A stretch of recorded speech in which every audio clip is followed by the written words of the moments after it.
এই সুদখোর, হারামখোর, নির্লজ্জ।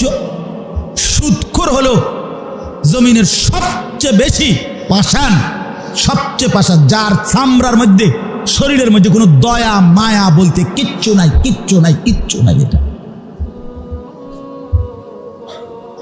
কিচ্ছু কেমনে টিকবা বাপ?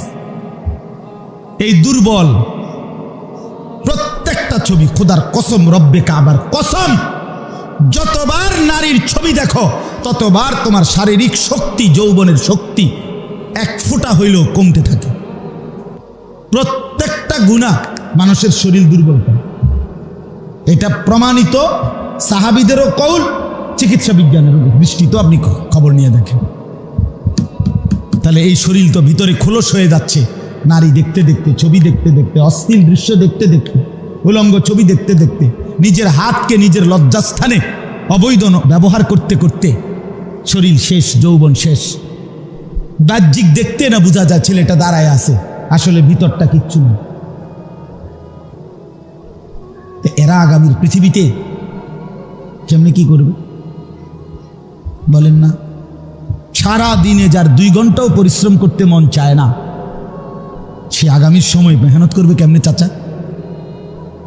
বলেন আপনাদের আমলের, বলেন আপনার আমলের চাচা, আপনারা মনে করেন তো আপনাদের বয়সকালে ছোট 18 বছর, 17 বছর, 14 বছরে কি পরিমাণ মেহনত, খেতে খামারে মানুষ কাম করছে, কি পরিমাণ, সেখান থেকেই তো বড় হয়েছে এখনকার মুরব্বী।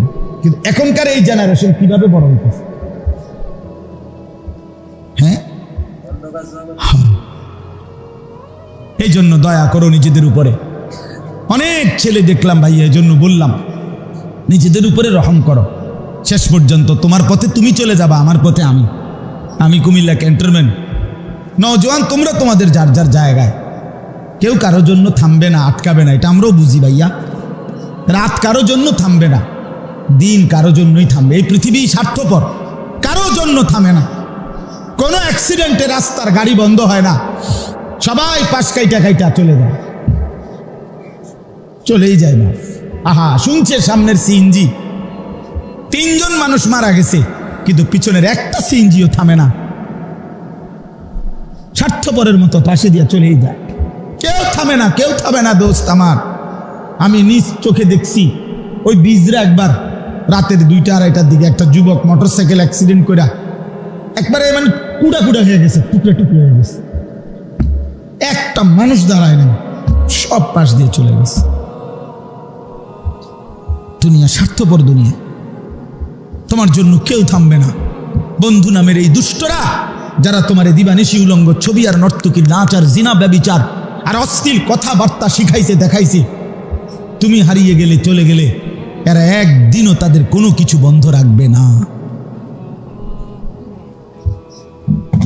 ধোকা, এটা ধোকার দুনিয়া। আল্লাহ বলছে দুনিয়া ধোকা, দুনিয়া তামাশা, দুনিয়া খেলাধুলা, দুনিয়া বাইতুল আনকাবুত, মাকড়সার ঘর। কোরআনে আল্লাহ বলছে দুনিয়া হলো কিসের ঘর? লাবাইতুল আনকাবুত, ইন্না আওহানাল বুয়ুত লাবাইতুল আনকাবুত।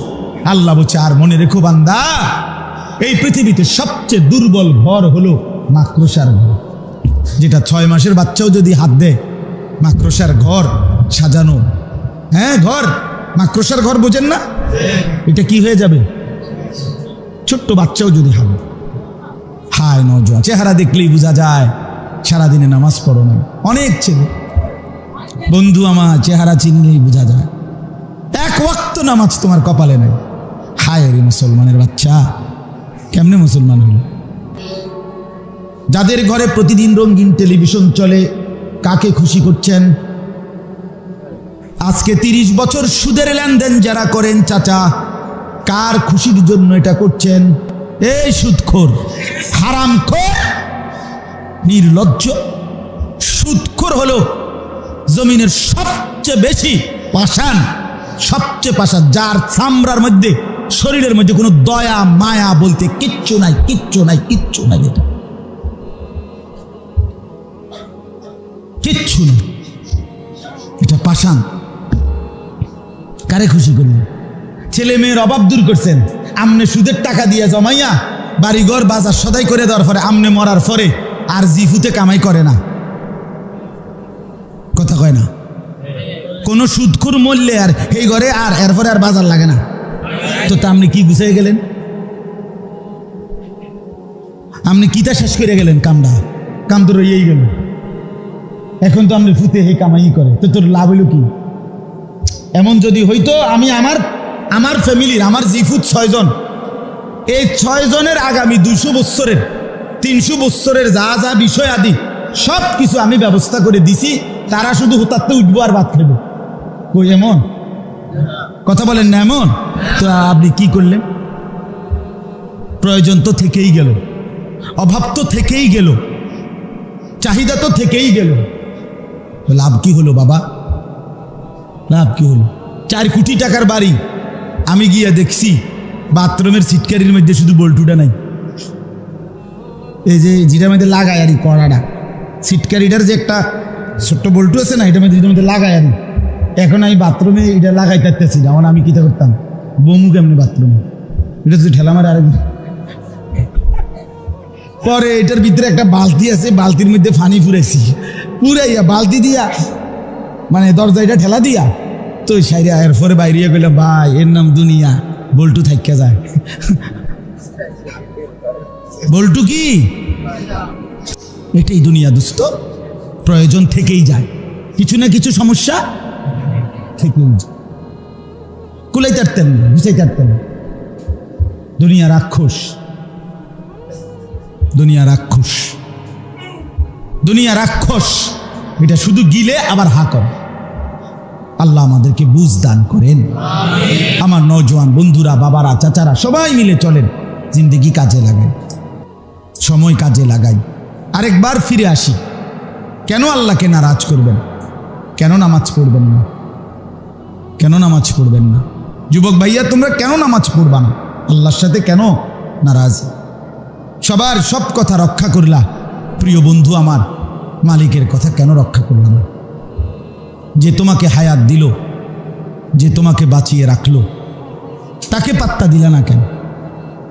তিনি নগদ শাস্তি দেয় না বলে আল্লাহ বলছে কোরআনে, আমি যদি নগদ শাস্তি দিতাম তাহলে আমার একটা বান্দাও ঘাড় সোজা করে হাঁটতে পারত না। মা তারাকা আলা যাহরিহা মিন দাব্বাহ, একজনও তখন আর ফেরেশতা শুধু এক বেলার নামাজ ছেড়ে দেওয়ার কারণে যদি একটা টানা সক্ক না দিত একদিন, তাহলে তার 14 গোষ্ঠী আর জীবনে নামাজ। বুঝেন না কথাটা? যদি একটা থাপ্পড় মারত যদি, কিন্তু রব্বুল আলামিন বলেন আমি রহম করি, আমার বান্দাকে আমি ছেড়ে দিচ্ছি, দুনিয়ায় শাস্তি দেই না, অপেক্ষা করি মৃত্যুর নির্দিষ্ট সময় পর্যন্ত। যদি বলেন আল্লাহ কেন ছেড়ে দেন, অপেক্ষা করছেন কেন, নগদ শাস্তি দেন না কেন? মালিক বলে আমায় অপেক্ষা করছি, আমার বান্দা যদি কোনোদিন ফিরে আসে, হয় যদি কোনোদিন তওবা করে, ও যদি একদিন চোখের পানি ফেলে ফিরে আসে আর আমাকে ডাক দিয়ে বলে আল্লাহ আমি মাফ চাচ্ছি, আমি পিছনের গুনাহ ছেড়ে দিলাম, রব্বুল আলামিন বলে আমি তখন পাহাড় পরিমাণ গুনাহ মাফ করে দেব, আসমান ছোঁয়া গুনাহ মাফ করে দেব। আমি চেয়ে থাকি আমার বান্দা ফিরবে কখন। ও যদি রাতে আসে আমি মাগফিরাত নিয়ে রাতেই আসব। ও যদি দিনের আলোয় আসে আমার কাছে মাফ চাইতে, আমি আমার মাগফিরাত নিয়ে দিনেই আসব। ইন আতাইতানি লাইলান আতাইতুকা লাইলান, আল্লাহ বলে বান্দা তুমি যদি রাতে আসো আমি রাতেই আসব। বা ইন আতাইতানি নাহারান আতাইতুকা নাহারান, তুমি দিনে আসলে আমি দিনেই আসব। তুমি আসবা হাঁটতে হাঁটতে, আমি মাগফিরাত আর রহমত নিয়ে আসবো দৌড়তে দৌড়তে। তুমি আসবা 1 বিঘত, আমি আসবো 1 হাত। তুমি আসবা 1 হাত, আমি আসবো 2 হাত। আমি অপেক্ষায় আছি। লাল্লাহু আশাদ্দু ফারহান বিতাওবাতি আবদি, নবীজি বলেন আল্লাহর কোনো বান্দা যখন তওবা করে, গুনাহ ছেড়ে দেয়, নতুন করে আবার জিন্দেগি শুরু করে, আল্লাহ তাআলা সবচেয়ে বেশি খুশি হয় আর ফেরেশতাদেরকে বলে আমার আসমান সাজিয়ে দাও, জান্নাত সাজিয়ে দাও। ফেরেশতারা তখন 7 আসমান সাজিয়ে দেয়, জান্নাত সাজায়, আর আল্লাহকে বলে আল্লাহ জান্নাত কেন সাজাইলেন, আসমান কেন সাজাইলেন? রব্বুল আলামিন তখন বলে ফেরেশতারা আসলাহাল আব্দু মাওলাহু, এক গোলাম তার মনিব থেকে ভেগে গেছিল অনেক দিন, আজকে সেই ভেগে যাওয়া গোলাম তার মনিবের সাথে সম্পর্ক ঠিক করে ফেলছে। এই জন্য আমি খুশি হয়েছি, আমার ভেগে যাওয়া আমার বান্দা অনেক দিন আমার সেজদা দেয় নাই, ওই অনেক দিন আমার থেকে দূরে সরে গেছিল, আজ না রাত গভীরে সে আমার কাছে ফিরে আসছে, ওই আমার সেজদা দিয়ে বলছে আর নাফরমানি করবে না। আমি এই জন্য আসমান সাজিয়ে দিলাম, জান্নাত সাজিয়ে দিলাম। হ্যাঁ, এই জন্য বন্ধু আমার, নওজোয়ান সাথীরা ফেরা চাই। আসসালামু আলাইকুম ভিউয়ার্স, কেমন আছেন সকলে? আশা করি আল্লাহর অশেষ রহমতে সকলেই ভালো আছেন। আর আনিসুর রহমান আশরাফি হুজুরের ভিডিওটি কেমন লেগেছে আপনাদের কাছে অবশ্যই কমেন্ট বক্সে জানাতে ভুলবেন না। আর এই ধরনের নতুন নতুন ভিডিও পেতে আমাদের চ্যানেলটিকে সাবস্ক্রাইব করে পাশে থাকবেন। দেখা হচ্ছে পরবর্তী ভিডিওতে ইনশাআল্লাহ।